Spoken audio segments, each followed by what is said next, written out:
Dans cette vidéo, on va voir ensemble comment utiliser ta montre Suunto 9. Ce n'est pas une vidéo dans laquelle on va entrer en détail sur chacun des points, mais on va les passer ensemble quand même tout de même rapidement, de sorte à ce que tu sois à l'aise à pouvoir naviguer par toi-même dans ta montre et en découvrir encore plus. Alors, commençons par la base. Comment est-ce qu'on fait pour naviguer dans la montre? Eh bien, ça va se faire avec les 3 boutons qu'on a ici sur le côté, ainsi que l'écran tactile. Donc, la plupart du temps, les boutons du haut et du bas vont servir à naviguer de haut en bas. Donc, comme tu peux voir ici, on se déplace dans le menu avec les boutons du haut. Le haut nous amène vers le haut et le bas nous amène vers le bas. À partir de la plupart des pages, on peut appuyer sur le bouton de droite pour accéder à d'autres options supplémentaires. Donc, comme par ici sur le cadran de la montre, on est capable de voir l'heure, l'altitude et on a un cadran au-dessus de ça. Là, si tu te demandes qu'est-ce que c'est, le cadran qui est le plus en haut, ça se trouve à être les heures du jour. Donc, comme tu peux voir, en ce moment, il est 16h42. Ici, on est entre 16 et 17 heures. Et comme tu peux voir ici, ça s'assombrit vers la fin de la journée. Eh bien, c'est les heures de coucher de soleil. Donc, on voit à partir de quel moment est-ce qu'il commence à faire moins clair et à partir de quelle heure est-ce qu'il fait noir.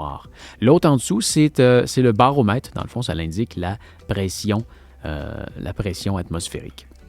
Si on appuie sur le bouton de droit, c'est là où je voulais en venir, on va arriver sur une page qui va nous indiquer qu'on a une alarme ici. Tu vois, je ne sais pas pourquoi quand on entre sur cette page-là, ça doit absolument ressortir rapidement. Ça nous indique qu'on a une alarme à 5h03, qu'on est mercredi le 30 mars et qu'il reste 62% de batterie. Si on veut revenir par soi-même, on peut glisser de la gauche vers la droite ou on peut aussi réappuyer sur le bouton, comme ça ici.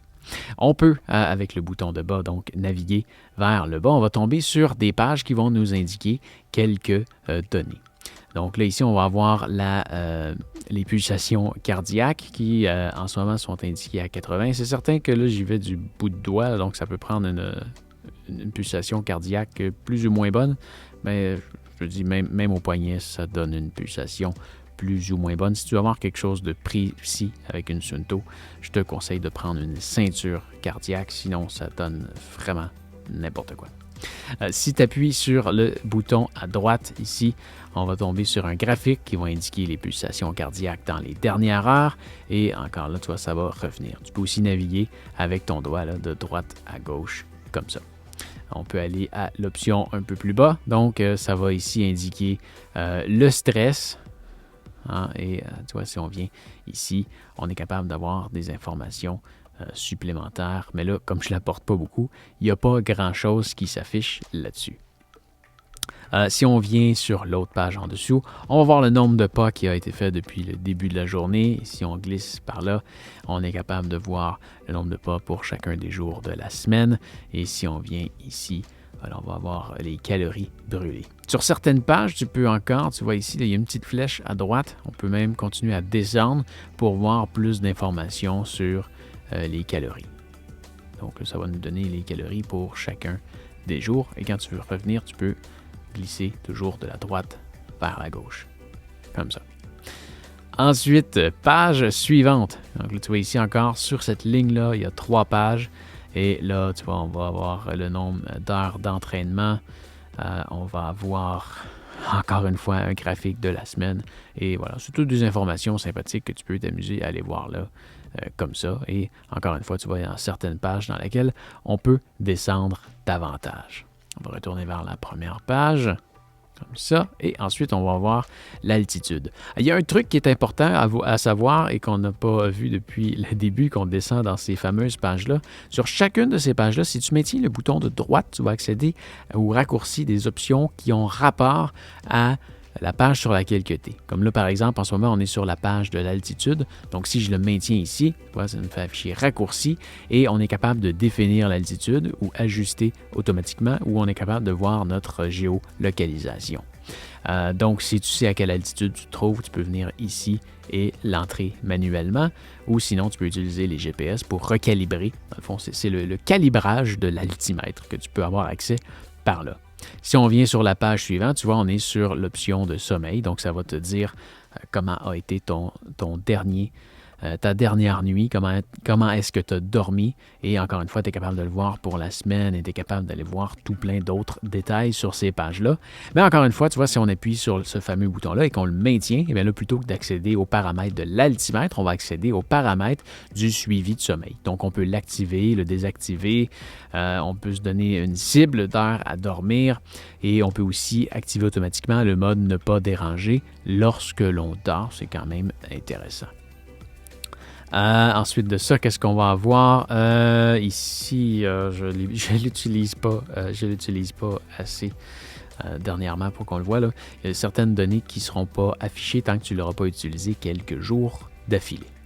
On est rendu à la dernière page complètement en bas. Si tu veux revenir à l'écran d'accueil, tu peux soit glisser comme ça vers le haut jusqu'à temps que tu accèdes à la première page, mais ça peut être long. L'autre chose que tu peux faire, donc si par exemple je retourne vers une autre page plus basse, si je veux revenir à l'écran d'accueil, à partir d'ici, j'ai qu'à glisser de gauche à droite.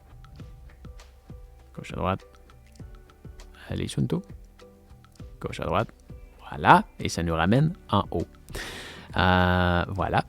Donc, ensuite de ça, si on va de l'autre côté, ici, tu vois, on a les exercices. Donc, si on vient dans exercices, c'est ici que tu vas pouvoir démarrer une activité physique et avoir un suivi de tes activités, voir tes pulsations cardiaques, ta distance, le nombre de pas que tu as fait, tout ce genre de ton altitude, toutes ces choses-là, c'est ce que tu vas pouvoir voir ici. Donc, tu choisis une activité à ton choix parmi la liste qui est quand même assez grande. Il y a beaucoup d'activités dans la montre. Donc, tu vas sélectionner une activité que tu veux faire et tu vas avoir des options là, pour démarrer ton activité, des options de batterie, des options de allons-y, de zone d'intensité.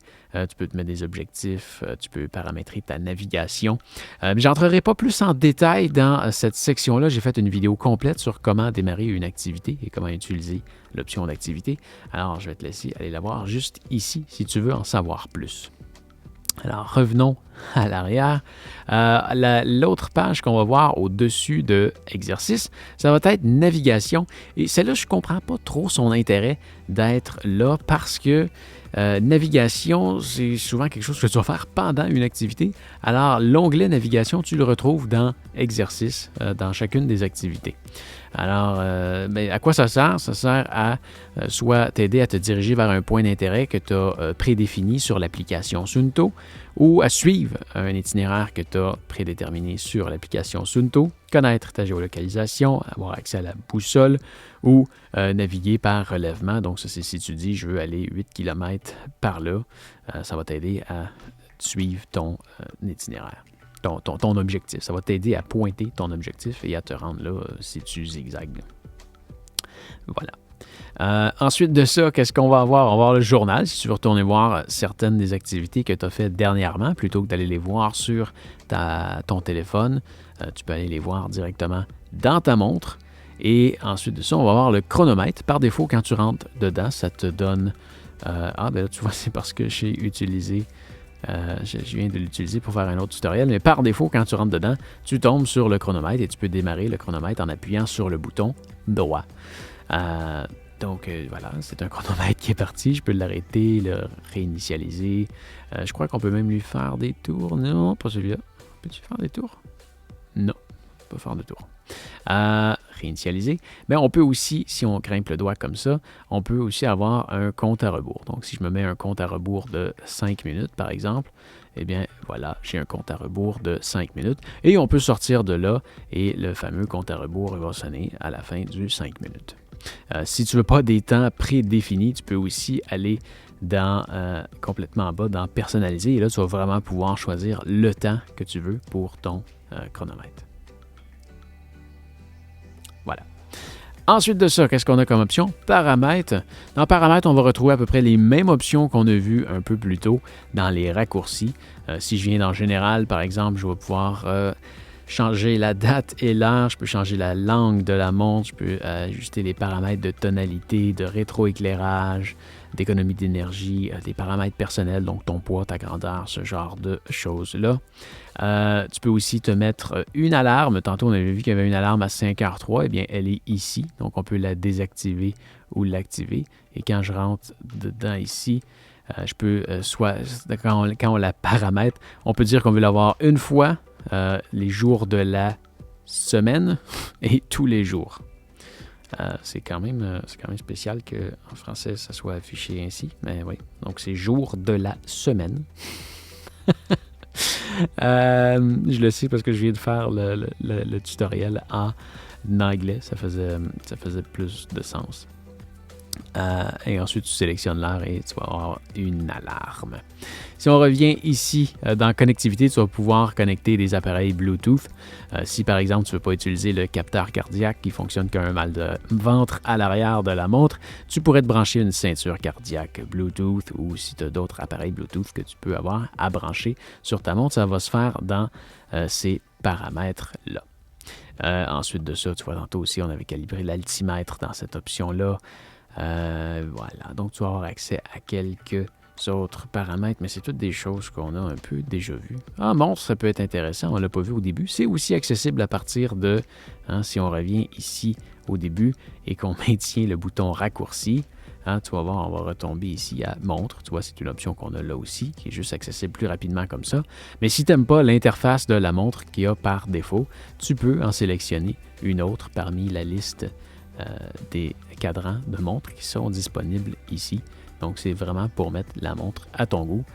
Personnellement, c'est celle que je préfère sur cette montre. Alors, on va la garder ainsi. Alors, c'est ce qui va faire le tour pour cette vidéo. J'espère que ça va t'avoir aidé. Et si jamais tu as des questions, n'hésite pas à m'écrire dans les commentaires. Je vais peut-être faire une vidéo pour toi pour te montrer comment ta montre fonctionne. Alors voilà, j'espère que ça va t'avoir aidé. Si c'est le cas, tu peux me mettre un pouce en l'air. Si jamais tu te magasines une montre, tu peux regarder avec les liens dans la description. Et n'oublie pas non plus de t'abonner à ma chaîne pour me retrouver plus facilement la prochaine fois que tu as besoin d'aide. D'ailleurs, si tu veux voir d'autres tutoriels sur cette montre, tu peux cliquer sur la playlist juste ici. Mais enfin, tu peux aussi me retrouver sur ma chaîne principale où je voyage un peu partout dans le monde. Je suis certain que tu vas aimer. Allez, fais attention à toi. Salut!